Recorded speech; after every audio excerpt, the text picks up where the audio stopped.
Hello बच्चों, क्या हाल चाल? सब कुछ ठीक ठाक? तो आज से हमारा नीट केमिस्ट्री का क्लासेस स्टार्ट हो रहे हैं। सभी बच्चे आप लोग अब सीरियस हो जाओ और पढ़ाई लिखाई में थोड़ा ध्यान देना स्टार्ट करें, ठीक है? पूजा घूरे मना नहीं है, पूजा भी घूरो, लेकिन पढ़ाई लिखाई करना स्टार्ट करोगे, ठीक है? तो आज का जो हमारा क्लास है वो बेसिक कॉन्सेप्ट ऑफ केमिस्ट्री से स्टार्ट करेंगे हम लोग।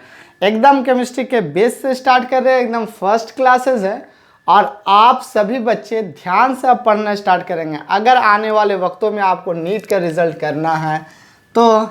नहीं तो आप लोग को तो पता है, आप लोग बड़े समझदार भी हो। चलिए आइए स्टार्ट करते हैं। तो आज हमारा बेसिक कॉन्सेप्ट ऑफ केमिस्ट्री का पार्ट 1 लेक्चर होंगे। तो हम लोग यहाँ पर लिख लेते हैं पार्ट 1 लेक्चर। कौन सा लेक्चर हमारा है? पार्ट 1 लेक्चर है, जिसमें हम क्या बात पढ़ेंगे? लॉ ऑफ केमिकल कॉम्बिनेशंस के बारे में पढ़ेंगे। क्या इसके बारे में हम लोग स्टडी करने वाले हैं? लॉ ऑफ केमिकल कॉम्बिनेशन के बारे में स्टडी करने वाले, और कुछ नहीं। Law of chemical combination, okay. देखोगे थोड़ा यहाँ पर हम तुम लोग को एक बात बोलेंगे कि हम सारा डिफिनेशन लिखने के अभी तो शायद ज़रूरी नहीं है कि सारा डिफिनेशन हम आप लोग के लिए लिख दे बोर्ड में। आपको बेसिक तो नॉलेज होगा ही, लेकिन हम एक बार आप लोग को चीज़ों को रिवाइंड करा देते हैं, कॉन्सेप्ट में सारा बातें रख देते हैं। उसके बाद आप भी अपने किताब निकालें और प्रैक्टिस करना स्टार्ट करें। थ्योरी आप अपने किताबों से पढ़ें, अच्छा से अच्छा थ्योरी। यहाँ पर सिर्फ एक काम के लिए आओ कि आप जितना अच्छा कॉन्सेप्ट सीख सकते हो, न्यूमेरिकल बना सकते हो, उसके लिए फोकस करें, ठीक है? चलिए आइए, लॉ ऑफ केमिकल कॉम्बिनेशन आप देखेंगे। तो अगर कोई आपसे पूछता है कि what is the law of chemical combination, तो हम ये बात बोलेंगे, क्या बात बोलेंगे? In a chemistry the basics law follow by the any chemical reaction. In a chemistry the laws follow by the any chemical reaction is known as a law of chemical combination. ये total कितने type के हमारे पते हैं? ये total 6 type के। पहला जो टाइप हमारा आता है टोटल 6 टाइप का, जो 6 टाइप को हम यहाँ पर लिखेंगे। जो हमारा पहला टाइप आते हैं उन्हें बात बोला जाता है लॉ ऑफ कंजर्वेशन ऑफ मास। हम डायरेक्ट लिखेंगे कंजर्वेशन ऑफ मास लिखेंगे। लॉ ऑफ लिखने से थोड़ा टाइम कंज्यूम होगा, इसलिए नहीं लिखेंगे। कंजर्वेशन ऑफ मास पहला हमारा ये था। कंजर्वेशन ऑफ मास पहला लॉ रहता है, law of conservation of mass, okay. दूसरा जो हमारा लॉ रहता है लॉ ऑफ कांस्टेंट कंपोजिशन, ठीक है ना? तो यहाँ पर हम लोग क्या रखेंगे? कांस्टेंट कंपोजिशन रखेंगे बच्चा लोग। क्या रखेंगे? Constant composition. क्या रख दो? कांस्टेंट कंपोजिशन का फॉर्म रखिएगा। इसके बाद यहाँ पर हम बोर्ड को 2 पार्ट में डिवाइड कर दे रहे हैं ना? हाँ, कर दिया जाए। उधर एक पार्ट हमारा है जहाँ हम एक इधर लिख सकते हैं, एक इधर लिखेंगे। थर्ड जो पोर्शन है हमारे, थर्ड जो पोर्शन, उसे बोला जाता है लॉ ऑफ मल्टीपल प्रोपोर्शन। तो क्या बार नाम देंगे हम लोग इसे? Multiple proportion. मल्टीपल प्रोपोर्शन नाम देंगे। मल्टीपल प्रोपोर्शन के बाद 4th नंबर जो लॉज आते हैं उस लॉ को क्या बोला जाता है? Law of reciprocal proportions. क्या बोला जाता है? Reciprocal proportions. तो हम लोग यहाँ पर लिखेंगे reciprocal proportion, okay. Reciprocal proportion. Laws हम नहीं लिख रहे हैं, आप लोग जब भी कॉपी में लिखेगा laws of conservation of mass, law of constant composition, law of multiple proportion, law of reciprocal proportion. उसके बाद 5th नंबर में जो पार्ट आते हैं, 5th नंबर में जो पार्ट आते हैं उनका नाम आप दीजिएगा गे-लुसार्क लॉ, ठीक है? गे-लुसार्क लॉ सर जी, हाँ बाबू, गे-लुसार्क लॉ, ठीक है? गे-लुसार्क लॉ के बाद जो हमारा 6th नंबर पोर्शंस में आएगा वो पोर्शन आएगा एवोगैड्रो लॉ। यही दुनिया में 6 लॉ है जो किसी भी केमिकल इक्वेशंस को सेटिस्फाइड करता है। एवोगैड्रोस लॉ, ठीक है? बस आपको इन्हीं 6 फॉर्मूलाज पर basic of concept of chemistry में ध्यान रखना, अगर ये फार्मूला को पकड़ नहीं है तो आपके लिए दिक्कत भरी बातें हो सकती है। तो सभी बच्चे अपनी कॉपी में इतना इस 6 लॉ को लिख लीजिए, आने वाले वक्तों में आपका बहुत ही काम आएगा। तो आइए बच्चे लोग हम लोग पहला वाले लॉज में ध्यान देते हैं, ठीक है। लॉ ऑफ कंजर्वेशन ऑफ मास। तो फर्स्ट लॉ से हम लोग पढ़ना स्टार्ट करते हैं। फर्स्ट लॉ के बाद सेकेंड, थर्ड, फोर्थ, धीरे धीरे सारे कर लेंगे। लॉ ऑफ कंजर्वेशन ऑफ मास एकदम इजी लॉ है, आपको इसके बारे में ज़्यादा बताने की ज़रूरत नहीं है, आप लोग को ऐसा पता होगा। कंजर्वेशन ऑफ मास, जिन बच्चों को पता है वो वीडियो को 2x स्पीड में कर लें, और या फिर आप स्किप करके भी आगे बढ़ सकते हैं, आगे का पोर्शन को आप ध्यान दीजिए। और जिन्हें नहीं पता है वो अपना कॉन्सेप्ट पे ध्यान देंगे, वो अपना कॉन्सेप्ट पे ध्यान देंगे। ओके, चलिए आइए, यहाँ पर एक बातें आपको ये क्या देखनी है। लॉ ऑफ कंजर्वेशन ऑफ मास में हमें क्या बोला जाता है कि इन एनी केमिकल रिएक्शन, जो नेट बात है वो आपको पूरा थ्योरी लिखने की ज़रूरत नहीं है। हम बार बार 1000 बार बोल रहे हैं, कभी भी पूरा लिखने का ज़रूरत नहीं है। आप नीट के लिए पढ़ाई कर रहे हो, बोर्ड्स के लिए पढ़ाई नहीं है। नेट बातें पर आप फोकस करेंगे, पूरा डिटेल बातें पर फोकस नहीं करेंगे कि थ्योरी लिख लिख के कॉपी भर दिए हो लेकिन आता कुछ नहीं है, इसलिए focus. Law of conservation of मास क्या बात बोलता है, एकदम नेट मुद्दे वाली बातें यही बात बोलती हैं ये, कि मास of reactant, total mass of reactants more than 1 भी अगर हुआ तब भी, तो total mass of reactant, total mass of reactants, ठीक है, रिएक्टेंट्स का जितना टोटल मास होगा वो इक्वल होंगे किसके, mass of total mass of product, ठीक है। चलिए, तो यही बातें याद रखिएगा। अब इसमें तो एक छोटा सा numerical total mass of product, यही बातें को बोला गया है, इससे ज़्यादा किसी भी बातों को नहीं बोला गया। Total mass of reactant is equals to total mass of product in an any chemical reaction. वो केमिकल रिएक्शन का हर एक एलिमेंट, सब्सटेंसेस किस फेज में, इस पर कोई डिपेंडेंस नहीं है।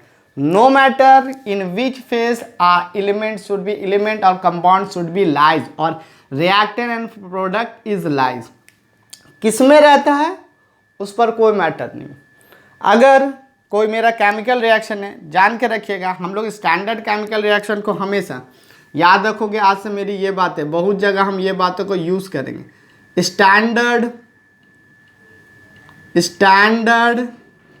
केमिकल इक्वेशन, आज से मेरी बातें ये याद रखिएगा, सभी बच्चे को हम बोल रहे हैं, ठीक है। स्टैंडर्ड केमिकल इक्वेशन को हम हमेशा इस तरह करके लिखेंगे, arrowhead CC plus DD, okay, where ABCD are the, AB are the reactant and CD are the products, ठीक है। AB क्या हमारा रिएक्टेंट है, CD हमारा क्या है, प्रोडक्ट है।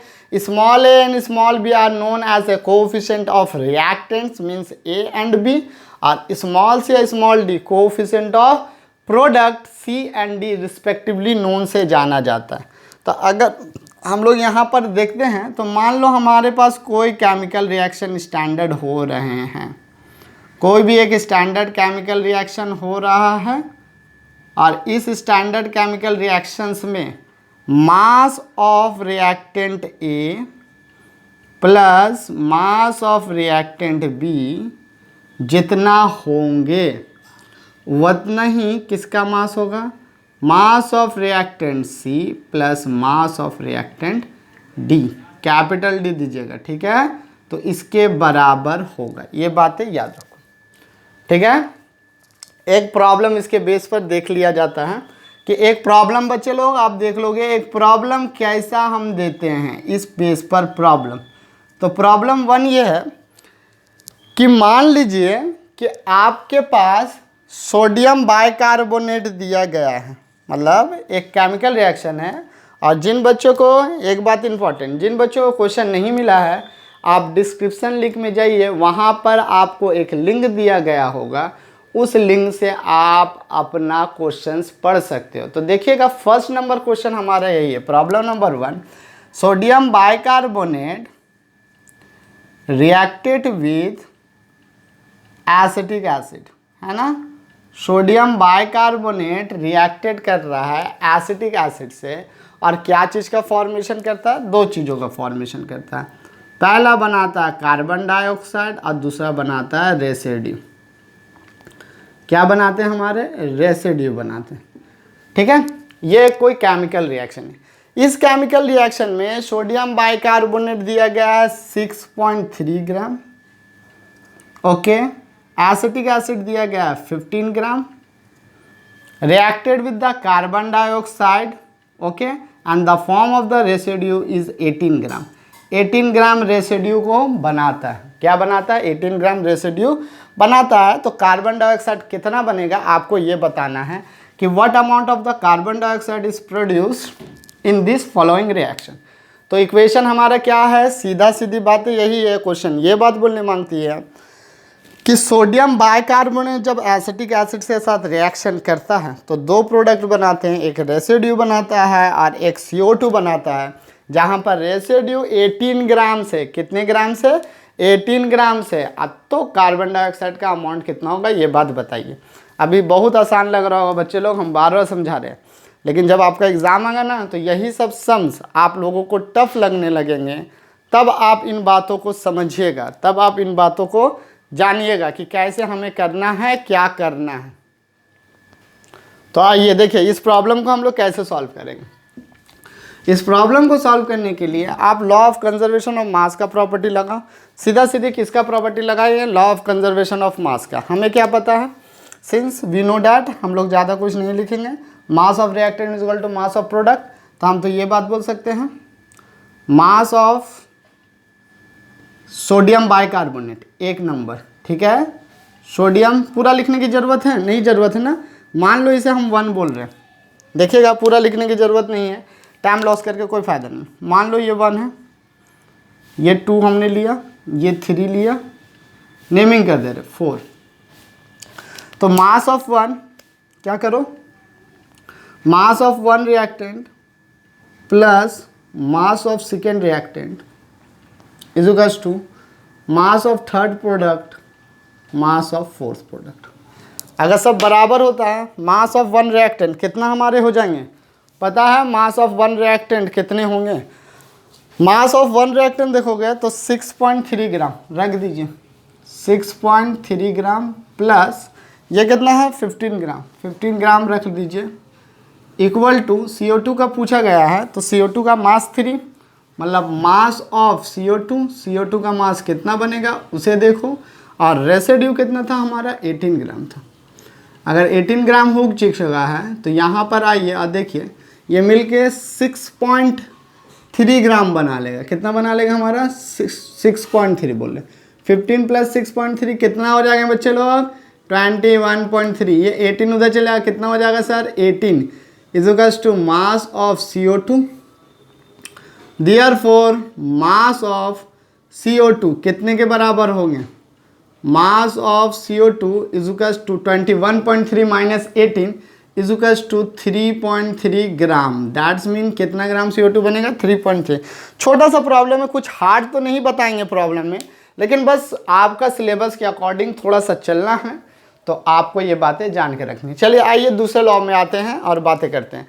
तो दूसरा लॉ था लॉ ऑफ कांस्टेंट कंपोजिशन। क्या था हमारा, लॉ ऑफ कांस्टेंट कंपोजिशन। क्या है, लॉज ऑफ कांस्टेंट कंपोजिशन।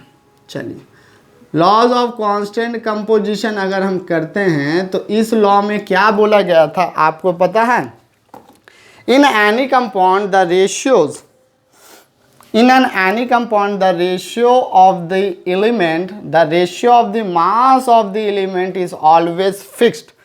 क्या बात है कि मास का रेशियो जो है ना किसी कंपाउंड में एलिमेंट्स का, वो हमेशा क्या होते हैं, फिक्स्ड होते हैं। तो अकॉर्डिंग टू दिस लॉ अब लिखना जरूरी है, क्योंकि ये सब लॉज आप भूलते हो आप लॉ ऑफ मल्टीपल प्रोपोर्शन भूलते हो, लॉ ऑफ रेसिप्रोकल प्रोपोर्शन भूलते हैं, लॉ ऑफ कांस्टेंट कंपोजिशन भूलते हैं। तो अब लिखिएगा, लिखना जरूरी है, ठीक है ना। इन एनी कंपाउंड, यहां से क्या लिखे हैं, इन एनी कंपाउंड, ओके, क्या लिखेगा, इन एनी कंपाउंड। तो in this law what is you have to say, law of constant composition say that in an any compound, in an any compound,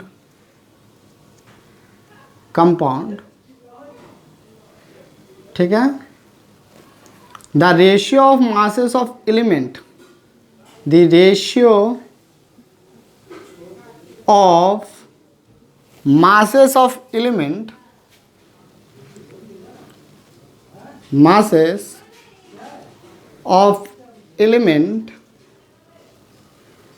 elements, ratio of masses of elements is always fixed, it's always fixed whatever the method by which, whatever the method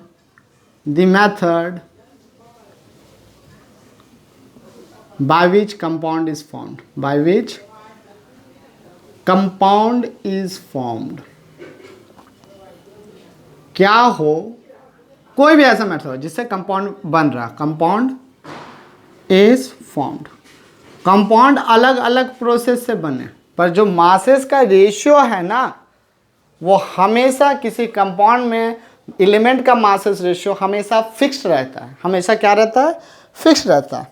जिसका एक बहुत अच्छा example आप ये देख सकते हो, देख गया, अगर हम सोडियम कार्बोनेट को, सॉरी सोडियम कार्बोनेट बोले, कैल्शियम कार्बोनेट ले लेते हैं, क्या लेते हैं, कैल्शियम कार्बोनेट लेते हैं।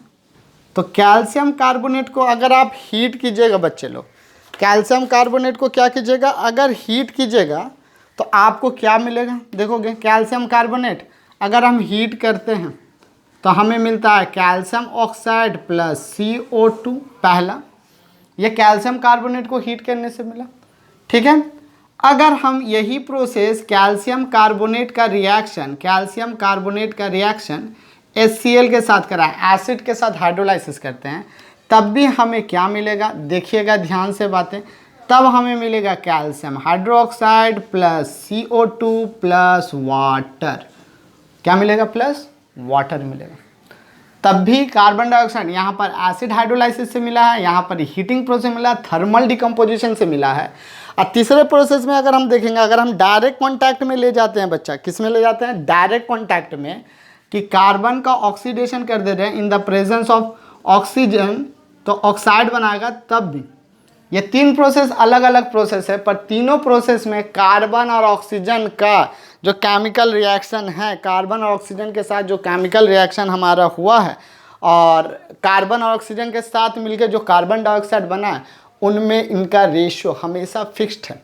मोल रेशियो देखो 1:2, 1:2, 1:2। अगर आपको एक और एग्जाम्पल भी लेना है तो सोडियम बाइकार्बोनेट को हीट कर दीजिए, क्या कीजिए, सोडियम बाइकार्बोनेट को हीट करें।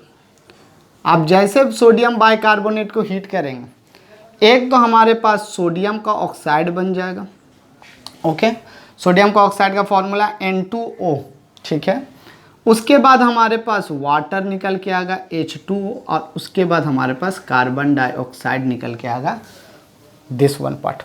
आप यहाँ पर अगर बैलेंस करना चाहें तो बैलेंस कर सकते हैं, इसमें कोई दिक्कत वाली बात नहीं है, लेकिन हमारे पास ये तीन कंपाउंड निकल के आने वाले हैं।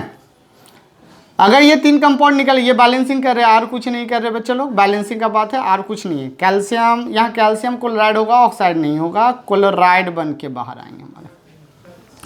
अब देखो ये सारे प्रोसेस में ये थर्मल डिकम्पोजिशन, ये एसिड हाइड्रोलाइसिस है, ये ऑक्सीडेशन है, और ये भी थर्मल डिकम्पोजिशन है, सब में CO2 बन रहा है सब। लेकिन सब में CO2 में अगर उसका मास रेशियो देखिएगा आप लोग, तो मासेस का रेशियो हमेशा देखें तो ऑलवेज फिक्स्ड रहेगा। क्या रहेगा? ऑलवेज फिक्स्ड रहेगा। जैसे यहाँ पर हम आपको एक एग्जांपल दे करके बता देते हैं। जैसे यहाँ पर हम देखें, कार्बन का एटॉमिक मास कितना है? 12 ग्राम है पर मोल। ठीक है, पर मोल आइटम। और ऑक्सीजन का कितना, O2 का कितना हो जाएगा अगर हम देखेंगे तो ये हो जाएगा 32 ग्राम पर मोल। मैथड कुछ भी है, मैथड भले अलग अलग है, लेकिन सभी मैथडों में जो कार्बन और ऑक्सीजन का मास रेशियो है वो ऑलवेज फिक्स्ड है। ऑलवेज कितना है, फिक्स्ड है। और ये रेशियो कितना होगा, सिंपल रेशियो भी होगा, ये बात देखिएगा, always fixed and be a simple ratio. तो ये सिंपल रेशियो में हमारा कितना हो जाएगा, 2 से अगर कैंसिल कर रहे हो, 4 से कैंसिल कर रहे हो, 3:8 का रेशियो हमारा लेके चलेगा। तो इन बातों को याद रखेंगे। ये है कांस्टेंट कंपोजिशन। कांस्टेंट कंपोजिशन ये बोला जाता है कि कोई कंपाउंड बन रहा है तो उस कंपाउंड में जो एलिमेंट है उसका मासेस रेशियो हमेशा फिक्स्ड रहता है। ये बहुत ज़्यादा जरूरी है, आने वाले वक्तों में प्रॉब्लम में देखा जाएगा। चलिए प्रॉब्लम नंबर 2 को स्टार्ट करते हैं। कांस्टेंट प्रोपोर्शन के टाइप का प्रॉब्लम है, देखिएगा क्या है। प्रॉब्लम नंबर 2, सभी बच्चे अपने कॉपी में हेडिंग दे दीजिए। प्रॉब्लम नंबर 2 को देखते हैं। प्रॉब्लम नंबर 2 में हमें ये बात बोला गया है, अगर आप देखें तो लॉ ऑफ कांस्टेंट कंपोजिशन में कि हमारे पास एक मेटल का ऑक्साइड है। किसका ऑक्साइड है, मेटल का ऑक्साइड। तो मेटल का 2 ऑक्साइड बन रहे हैं, ठीक है ना। पहला मेटल, मेटल बार बार देख लो, लिख रहे हैं केमिकल रिएक्शन। क्वेश्चन डिस्क्रिप्शन में लिंक है, आप जाके वहाँ देख सकते हो। मेटल और ऑक्सीजन रिएक्शन करके बातें याद रखेंगे, क्या बनाता है, मेटल ऑक्साइड बनाता है। क्या बनाता है, मेटल ऑक्साइड बनाता है। अब 2 तरह का मेटल ऑक्साइड यहाँ पे बन रहा है। पहला मेटल ऑक्साइड ये बन रहा है कि एक मेटल ऑक्सीजन के साथ रिएक्शन करके कंपाउंड बना रहा है जो MX ऑक्सीजन का Y मॉलिक्यूल्स है, एंड दूसरा मेटल रिएक्शन करके, दूसरा मेटल ने सेम मेटल है, ऑक्सीजन के साथ रिएक्शन करके दूसरा कंपाउंड बना रहा है। कंपाउंड मान लो A:B का रेशियो पे है। रेशियो अलग अलग है लेकिन वो सिंपल रेशियो फिक्स्ड होगा। क्या बोला, masses of the element is always fixed. The ratio of the masses, masses का जो रेशियो रहेगा वो ऑलवेज फिक्स्ड रहेंगे हमारे। अगर ऐसी बातें हो गई है तो पहला कंपाउंड का 2 ग्राम मेटल रिएक्शन करके 3.2 ग्राम क्या बनाता है, मेटल ऑक्साइड बनाता है। और दूसरा में 1.42 gram of metal, 1.42 gram of metal reaction के 2.27 ग्राम क्या बनाता हमारा, मेटल का ऑक्साइड बनाता। तो आपसे क्वेश्चन ये पूछा गया है कि ये कौन सा लॉ को फॉलो कर रहा है। क्या ये लॉ ऑफ कांस्टेंट प्रोपोर्शन को फॉलो कर रहा है कि नहीं कर रहा है। लॉ ऑफ कांस्टेंट प्रोपोर्शन को ये फॉलो कर रहा है कि नहीं कर रहा है, इस बात को आपको चेकअप करना है कि कांस्टेंट है कि नहीं दोनों ऑक्साइड्स में। करने का तरीका देखिएगा कैसे आप करोगे। आप इस केस में क्या लिखिए, इस केस में आप यही बात बोलें केस 1 में, केस 1 फर्स्ट केस में देखिएगा 3.2 ग्राम ऑक्साइड कितने ग्राम मेटल को लेके आता है सर, 2 ग्राम मेटल को लेके आता है। कितने ग्राम मेटल लेता है, 2 ग्राम्स। तो आप मुझे यहाँ पर बता पाएंगे 1 ग्राम ऑक्साइड्स, ये ऑक्साइड्स है, कितने ग्राम मेटल को रखेगा, 2/3.2 ग्राम, ठीक है। इसे कैलकुलेट करेंगे। अब इसके बाद यहाँ पर रखेंगे तो ये 2.27 ग्राम मेटल ऑक्साइड कितना ग्राम मेटल को लेता है, 1.42 ग्राम मेटल को लेता है। तो 1 ग्राम मेटल ऑक्साइड कितने ग्राम को लेगा, 1.42 डिवाइडेड बाय 2.27 ग्राम। होगा कि नहीं होगा, बिल्कुल होगा।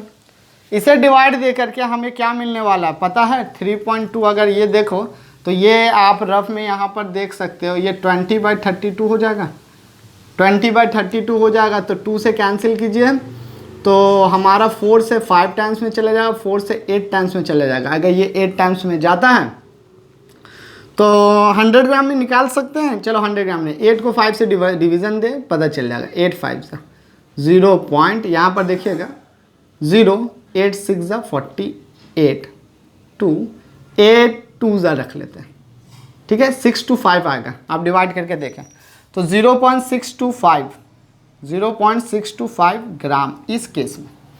और इस केस में अगर हम लोग देखें तो यहाँ पर देखो पॉइंट का डेसिमल 2 डिजिट के बाद है, ऊपर भी 2 डिजिट के बाद हैं, तो वो तो हट जाएंगी। तो बचेगा क्या? हट जाएगा ना बच्चे लोग कि नहीं हटेगा? हट जाएगा, बिल्कुल हट जाएगा। 1.42 डिवाइडेड बाय 2.27। ओके, ये पॉइंट और ये पॉइंट हट जाएंगे हमारे। अगर ये हट जाते हैं तो कितना बचता है ऊपर? 142 डिवाइडेड बाय 227। क्लियर? अब अगर आप इससे डिवाइड दीजिएगा ना तो आपको डिवाइड कहाँ पर देते हैं हम? डिवाइड यहाँ पर देते हैं, देखिएगा। कैलकुलेशन फास्ट कीजिए, नीट में इतना स्लो कैलकुलेशन से भी काम नहीं चलता है कि सर स्लो करेंगे तो बिल्कुल नहीं होगा। चलो 0 से ले लो, तो 0 पॉइंट यहाँ पर रखने पड़ेगा। 6 से डिवाइड दो तो देखो तो कितना, 6 7 ज़ा आप लोगों का यहाँ पर हो जाता है 6 7 ज़ा 42, रिमेनिंग 4, 6 2 ज़ा 12 और 4 16। ओके, 12 और 4 16, रिमेनिंग 1, 6 2 ज़ा 12 एंड 1 13। आराम से आ जाएगा। ये भी आप रेशियो देखोगे ना तो लगभग 0.625 ही आएगा। आप एक बार चेक कीजिए कैलकुलेटर में डाल के, तो यही आएगा। हाँ सर नीट में, अरे नीट में इजी आएगा, आप कैलकुलेशन पे ध्यान दो। अगर कैलकुलेशन आपका अच्छा रहता है तो आपका काम होगा ही होगा। ये भी 6.025 ग्राम आएगा। अब देखो यहाँ पर बातें क्या है कि मेटल ऑक्साइड अलग अलग 2 मेटल ऑक्साइड बन रहा है, ठीक है ना, लेकिन 1 ग्राम ऑक्साइड में मेटल का अमाउंट दोनों में क्या है सर? फिक्स्ड। 1 ग्राम ऑक्साइड में मेटल का अमाउंट क्या है? फिक्स्ड है। अगर मेटल का अमाउंट फिक्स्ड है तो ऑक्सीजन का भी अमाउंट क्या होगा? फिक्स्ड होगा। तो दोनों का रेशियो भी क्या होगा? फिक्स्ड ही ना होगा। देखिए पहला ऑक्साइड में कार्बन कितना है? फर्स्ट ऑक्साइड में C1 लिख रहे हैं, मतलब 1 का मतलब ऑक्साइड 1 कितना है? 0.625। तो पहला ऑक्साइड में ऑक्सीजन का अमाउंट कितना होगा? 1 माइनस 6.25 मतलब 0.375 हो जा रहा है। उसी तरह C2 में अगर दूसरा ऑक्साइड लेते हैं, उसमें कार्बन का अमाउंट कितना मिल रहा है हमें? 0.625। यहाँ डिवाइड करके बच्चे लोग देख लीजिएगा, घबराने की बात नहीं है। और ऑक्सीजन O2 कहने का मतलब सेकेंड केस में देखो बच्चा, थोड़ा सा ना हम ऊपर लिख देते हैं, नहीं तो आप लोग डिस्टर्ब कर जाओगे। सर 1 क्या है? 2 कहने का मतलब दूसरा ऑक्साइड, और O2 कहने का मतलब O ऊपर 2 लिख रहे हैं, मतलब चार्ज यूज वाला नहीं बता रहा है, ये सेकेंड ऑक्साइड है। सेकेंड ऑक्साइड में ऑक्सीजन का अमाउंट 0.375 ग्राम। अगर दोनों में ऑक्साइड का अमाउंट कार्बन जितना है, ऑक्साइड उतना, दोनों का रेशियो भी फिक्स्ड है, तो ये किस लॉ को फॉलो करता है? Law of constant composition. Law of constant composition याद रखेंगे। तो एग्जाम में कैसा क्वेश्चन रहेगा बच्चा? क्वेश्चन तो आप एक बार पढ़ ले रहे हो, लेकिन एग्जाम में क्या दे देगा? ये रिएक्शन दे देगा कि एक मेटल का ऑक्सीजन रिएक्शन करके, मेटल और ऑक्सीजन रिएक्शन करके मेटल ऑक्साइड बनाता है। अगर मेटल ऑक्साइड बनाता है तो ये 2 तरह का मेटल ऑक्साइड बना रहा है। एक मेटल ऑक्साइड MxOY जिसमें X मोल है, Y मोल है, इसमें A मोल है, B मोल है। अगर ये मोल्स हैं तो यहाँ पर ये बातें समझिएगा कि ये कौन सा लॉ को फॉलो कर रहा है? Law of constant composition, law of multiple proportion, law of reciprocal, ऐसा 4 ऑप्शन दिया रहेगा। अभी यहाँ पर हम लोग का सिंपल सा क्वेश्चन है, हमने यहाँ पर प्रूफ करना था कि ये लॉ ऑफ कांस्टेंट कंपोजिशन है। तो आप सारे बच्चे एक बात ध्यान रखोगे कि आपके दिमाग में ये सारी बातें होनी चाहिए, नहीं रहने से आपको दिक्कत होगा कि लॉ ऑफ कांस्टेंट कंपोजिशन कैसे हम प्रूफ करते हैं। बात समझ में आ रहा है सभी बच्चों को मेरा? चलिए, अगर सभी बच्चों को मेरी बात समझ में आ रही है तो आगे चलते हैं हम लोग।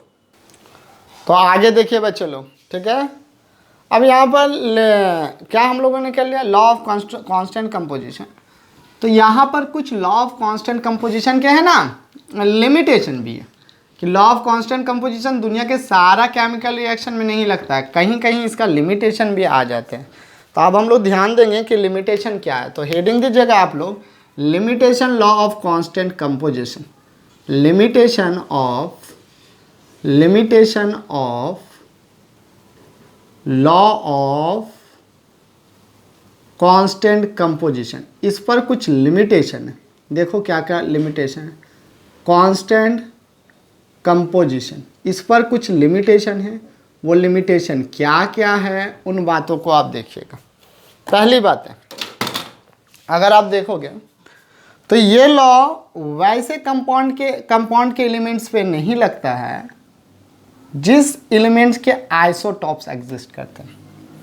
This law can not be valid for those compound in which elements having a, पहला, this law can't be valid, cannot be valid for those compound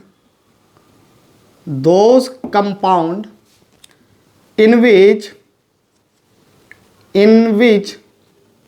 देखिएगा ध्यान से बच्चे लोग, in which elements exist in, first किस में exist ना करना चाहिए, एग्जिस्ट इन आइसोटॉप्स। अगर आइसोटॉप्स में एग्जिस्ट कर रहा है बच्चा तो ये लॉ इनवैलिड है, वैलिड नहीं होगा।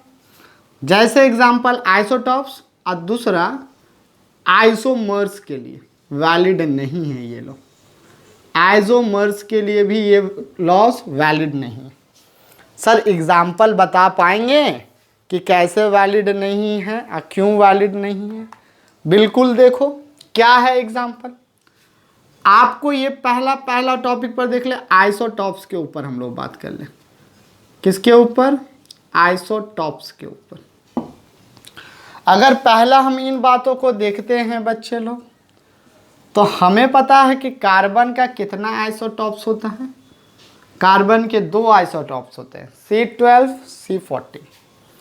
कार्बन के 2 आइसोटॉप्स होते हैं, C12 एंड C14, 12 और 14। इन कंपाउंड CO2, अगर कंपाउंड CO2 में लेते हैं तो पहला मास रेशियो कितना आएगा? अगर हम देखें कार्बन फॉर C12 के लिए, यहाँ पर लिख दो फॉर C12 के लिए, अगर C12 वाला आइसोटॉप से कार्बन का, तो रेशियो कितना में आएगा? 12:32 में आएगा।